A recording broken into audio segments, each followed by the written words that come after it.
সামাজিক যোগাযোগ মাধ্যমে ছড়িয়ে পড়া রাজধানীর মিরপুরে ছিনতাইয়ের ঘটনায় এক পেশাদার ছিনতাইকারীকে গ্রেফতার করেছে পুলিশ। এ সময় তার কাছ থেকে দেশীয় অস্ত্র ও ছিনতাই কাজে ব্যবহৃত মোটরসাইকেলটি জব্দ করা হয়।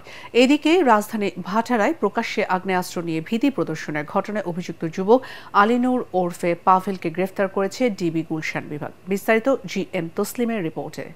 ওয়ালটন আবারও মিলিয়নিয়ার অফারে ওয়ালটন ফ্রিজ কিনে আপনিও হয়ে যেতে পারেন মিলিয়নিয়ার।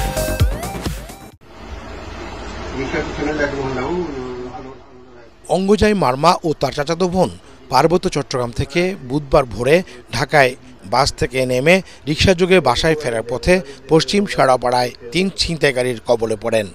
সামাজিক যোগাযোগ মাধ্যমে ছড়িয়ে পড়া ক্লোজ সার্কিট ক্যামেরার ফুটেজে দেখা যায় ভিকটিমদের রিকশার পেছন থেকে আসা মোটরসাইকেলে 3 যুবক ধারালো চাপাতি হাতে ভয়ভীতি দেখিয়ে মানিব্যাগ ও গলার চেইন নিয়ে পালিয়ে যাচ্ছে।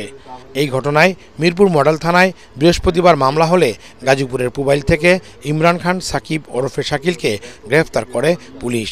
গ্রেফতারকৃত শাকিলের বিরুদ্ধে রাজধানীর বিভিন্ন থানায় মাদক, চুরি ও ছিনতাইয়ের একাধিক মামলা রয়েছে।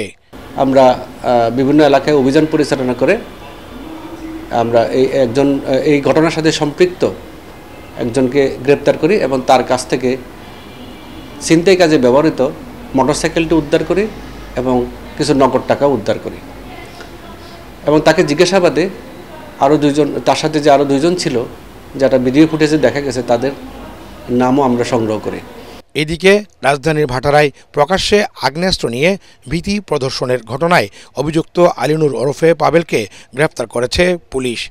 পূর্বশত্রুতার জের ধরে গত 1 এপ্রিল ভাটারা থানার জোয়ার সাহারার খাপাড়া এলাকায় রাশেদুজ্জামান রাজুর বাসার সামনে আলীনুর পাভেল সহ 10-12 জনের একটি দল প্রাইভেট কার নিয়ে এসে কয়েক রাউন্ড গুলি ছুড়ে ও সিসি ক্যামেরা ভাঙচুর করে এলাকায় ভীতিকর পরিস্থিতি সৃষ্টি করে।